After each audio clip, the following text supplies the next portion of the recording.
What am I going to do with you, Internet? What am I going to do with you, Internet? I think I know what we're going to do. We're going to have a trans talk. I've been enjoying doing this. I started last week, and I think it's important to share information from a first-person perspective of what it means to be trans and the things that go hand in hand with being trans. How hormones and environment and interactions with people affect me, and how my perception of myself and of the world through my eyes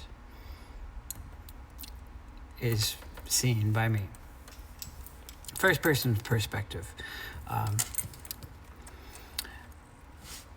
Trans people are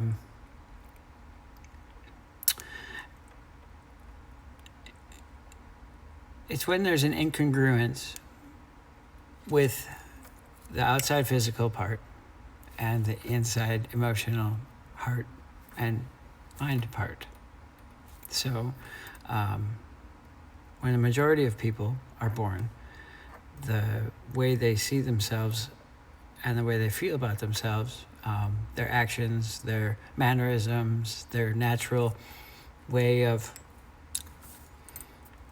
being aligns with what they are assigned at birth based on physical characteristics. But it goes much deeper than that, because the way we act and the way we feel and the way that, a lot of it is taught and dictated by society. You really can act and feel any way you like, as long as it doesn't encroach on someone else's ability to do the same.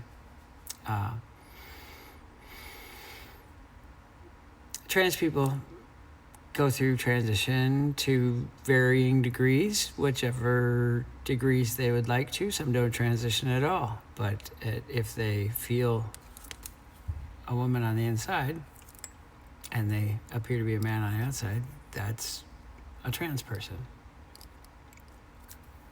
So, I've been asked if I'm on hormones. I've been asked what these things do.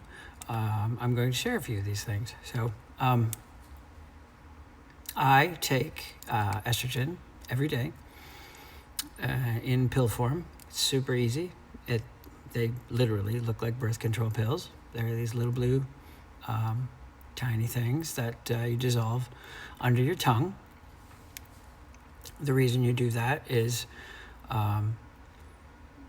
some medicines, if you swallow them, they can have adverse effect on your liver, or your liver can filter out any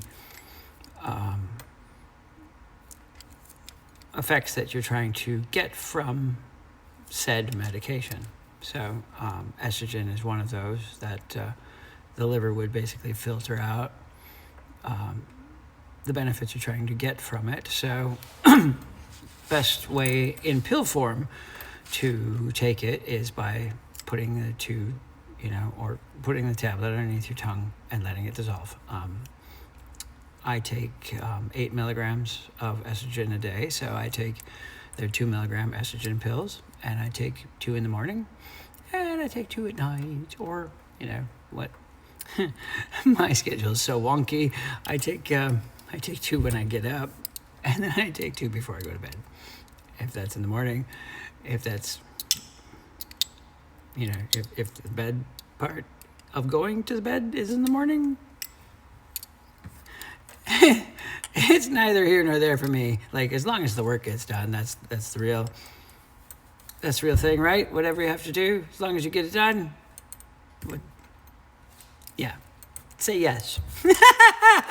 Okay. Anyways, so I also take a testosterone blocker, and that is also in pill form. 1 pill a day.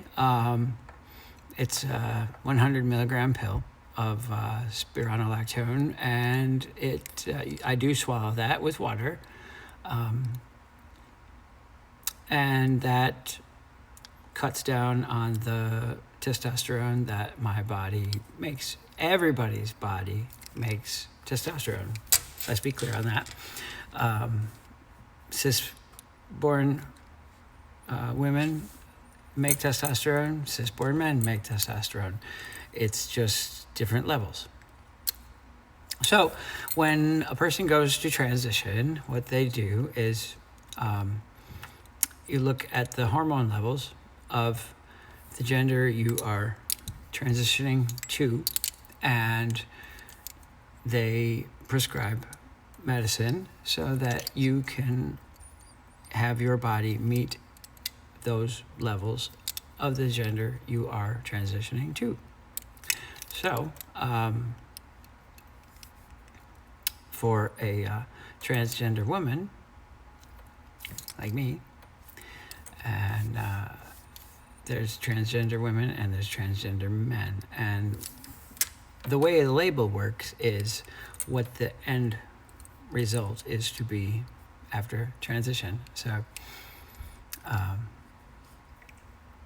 you look at the charts for women who are healthy, and it's been tested through decades of tests and studies of what hormone levels should be, and they start you off at a very low dose. Lowest dose usually is like 2 milligrams of estrogen a day, so they'll start you with that for about a month, and then you go and have blood work done, and they test your blood, and they, let you know where your levels are with your estrogen and your testosterone. And if one needs to be adjusted higher or lower, they adjust your medication. It's not rocket surgery. It's pretty cut and dried, common sense. If you need more of something, you take a little bit more. And obviously they don't go full throttle with it from the start. It's the same as starting a car up. You're not going to start your car engine up and hold the throttle to the floor and not wreck something. That's just how it goes. I mean, you could start it up and hold throttle to the floor, but it's kind of up in there whether you're going to blow something up or not. So, seeing as how things in here are a bit more difficult to fix or replace than a car engine, we're a bit careful, There's been lots of studies of this thing. Thousands of doctors and scientists have studied the effects of hormones on humans in general, but then, through transition, transgender transitions have been going on for decades and decades. It's not a new thing, and it's not untested. It's science that has been proven again and again. I see my heater just come on. It's getting cold outside. Crazy, it's not even September yet. Well, summer goes, it'll come back again.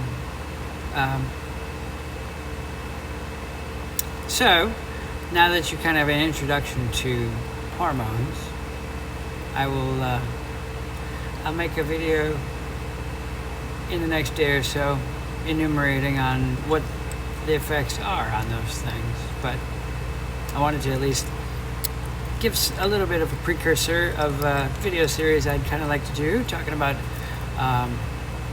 things from a transgender woman's perspective. And I hope you follow along. I'd like to help educate people. There's enough sources out there spewing false narratives that I think it's important to put the correct ones out there. So, love, hearts and stars for all y'all. I will see you in the next day or so. All right, ciao.